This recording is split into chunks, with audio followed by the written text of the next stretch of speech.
La fosse des Mariannes, située dans l'océan Pacifique, révèle peu à peu ses mystères au fil des explorations. La dernière cartographie datant de 2012 a permis de préciser la valeur de la plus grande profondeur des océans jusqu'à là mal connue. L'endroit le plus profond du monde, nommé Challenger Deep, se trouverait ainsi à 10 994 mètres de profondeur. Et en explorant la fosse des Mariannes, la plus profonde actuellement connue, une expédition a mis la main sur des nouvelles espèces, dont un poisson blanc et translucide inconnu trouvé à plus de 8000 mètres de profondeur.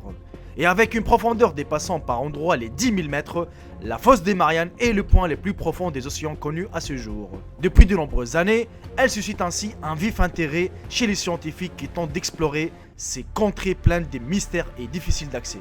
Et il semblerait qu'ils aient bien raison de s'y intéresser. Plus de lumière, pas trop de nourriture et donc des créatures qui ont évolué comme elles le pouvaient. Il faut savoir qu'à l'heure actuelle, 95% des abysses restent inexplorés. Ce qui vous laisse imaginer les créatures qu'il nous reste encore à découvrir. Voici les amis, une petite sélection de 13 spécimens à la fois impressionnantes, magnifiques ou plutôt effrayantes. Le requin lutin qui est découvert en 1898. Cette horreur ou cette merveille, c'est comme vous le voulez d'ailleurs, ce n'est pas un requin comme les autres. À première vue, il n'a rien de spécial, si c'est son aspect variolé jusqu'à ce qu'il montre ses dents. Cet animal peut en effet complètement détacher sa mâchoire supérieure de son crâne. Le Dumbo octopus. Sorte de flobber aux yeux de biche, ces créatures vivent dans les abysses à des profondeurs extrêmes entre 500 et 4000 mètres et sont parmi les espèces d'octopodes les plus rares. Ils planent au-dessus du plancher océanique à la recherche des vers, des bivalves ou encore des copépodes pélagiques et autres crustacés. Ils se déplacent en créant des impulsions avec leurs bras, en tirant de l'eau par leur entonnoir ou en agitant leurs oreilles comme des nageoires. Ils peuvent utiliser chacune de ces techniques séparément ou toutes simultanément. Bref, c'est de la grande classe les amis. Les Colophrynidae. Il s'agit sûrement de l'une des bestioles les plus laides connues sur cette terre. Son nom vient du grec et signifie le tronc crapaud.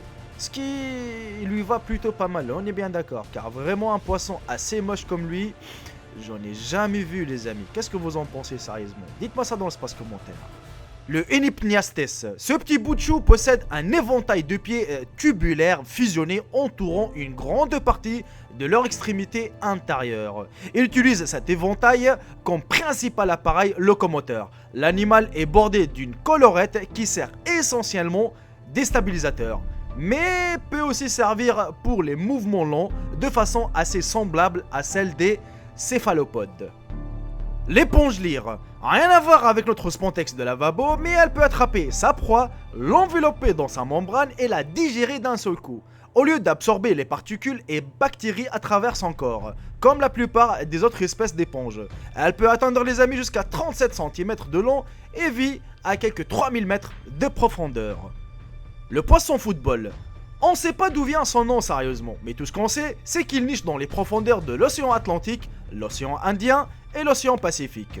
Ces créatures se cachent dans les parties les plus profondes et les plus froides de l'océan où ils attendent pour bondir sur leur proie qui sont les crevettes. Ils disposent d'une petite source de lumière naturelle émanant d'une antenne située sur leur tête. C'est quand même incroyable les amis de savoir qu'il y a un poisson avec une lumière naturelle qui se situe sur la tête. On est bien d'accord? Et je sais que la plupart d'entre vous sont déjà bluffés par ce phénomène. Le revenant, on a l'impression qu'il fait la gueule, mais pas du tout les amis. Cette bestiole à la tête transparente appartient à la famille des Opisthoprodactylidae. Son nom en grec signifie qui a l'anus derrière. Mais lui, il est pour rien pour ça justement. Ses yeux les amis sont tubulaires et lui permettent de regarder en haut sans lever la tête. C'est quand même impressionnant quand même hein. Franchement c'est la première fois que je vois ce poisson et je pense que même vous les amis, avec un poisson avec une tête transparente, c'est quand même assez incroyable. Le poisson ogre. Là où il vit les amis entre 500 et 5000 mètres de profondeur, la nourriture est tellement rare qu'il doit pouvoir manger à peu près tout ce qu'il rencontre. Proportionnellement parlant, c'est l'animal qui possède les plus grandes dents au monde. Il ne peut même pas fermer complètement sa mâchoire, contrairement aux autres espèces qui vivent dans les profondeurs. Ouais, les amis, il est vraiment puissant et robuste celui-là. Et surtout, il faut pas se fier à sa taille car c'est vraiment un vrai prédateur. Le télescope Octopus.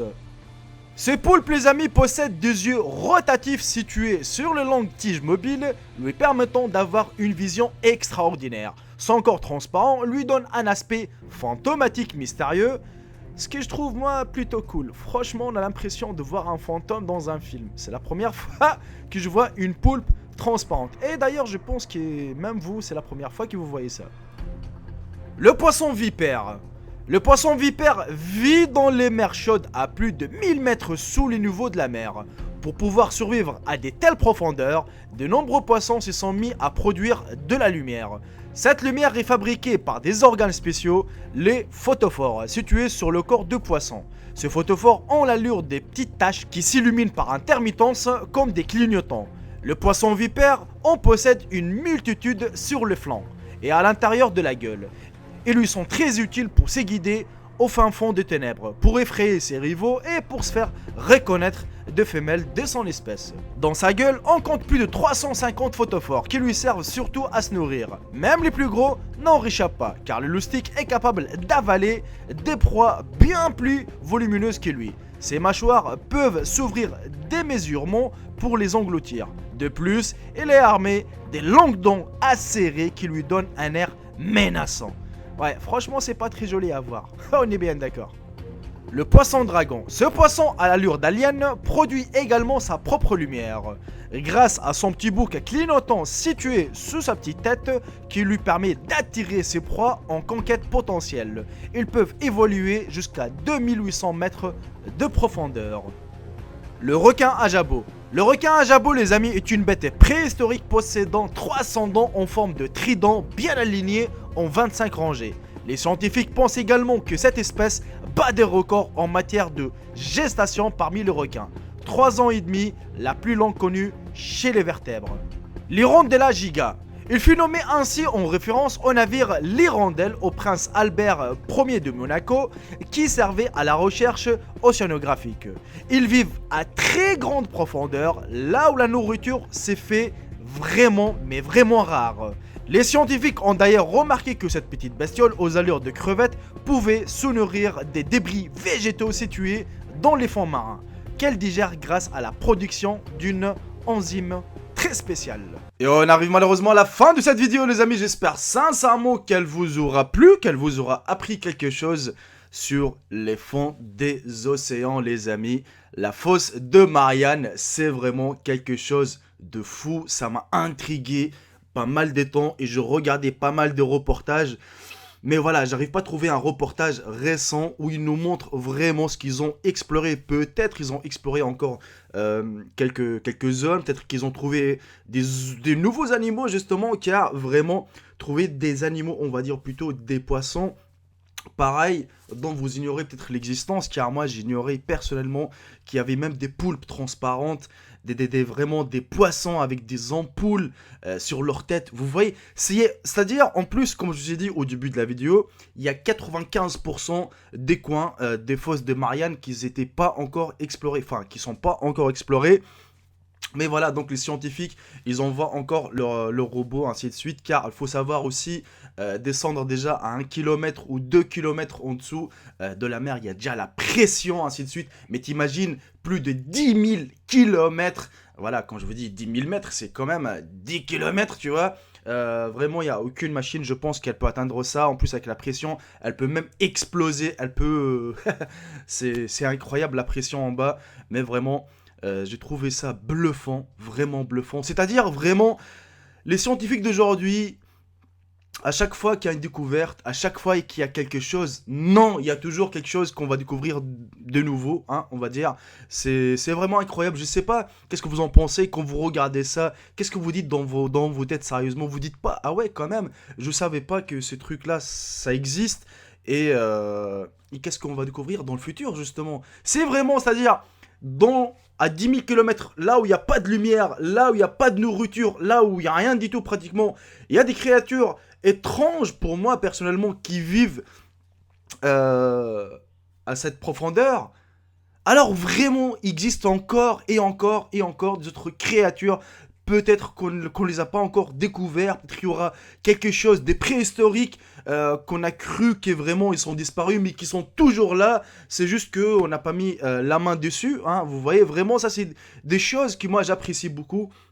Moi j'aime bien ces genres de vidéos, ces genres de découvertes, les amis. Je sais pas vous, mais franchement, moi personnellement, quand je regarde par exemple un documentaire ou autre chose, je reste scotché pendant 1 heure, voire 2 heures. Je ne bouge pas, je prends les informations parfois, je vous dis, hein, vraiment, hein, j'essaye de comprendre certaines choses, j'essaye de savoir surtout, car certainement, ces genres de documentaires ou ces genres d'informations, on le voit rarement à la télé, ou même vite fait un petit passage, mais il n'y a pas d'explication derrière. Bah, dans ce cas-là, c'est pour ça que je vous ai présenté cette petite vidéo. J'espère sincèrement qu'elle vous aura plu, qu'elle vous aura appris quelque chose, les amis. Si c'est le cas, n'hésitez surtout pas de la partager au maximum et de mettre un bon petit j'aime, c'est la récompense. Sur ce, je vous embrasse tous et je vous dis à très bientôt pour une toute nouvelle vidéo. Salut tout le monde, c'était Jericho, bye bye, ciao ciao. Je vous aime tous mes frères et sœurs.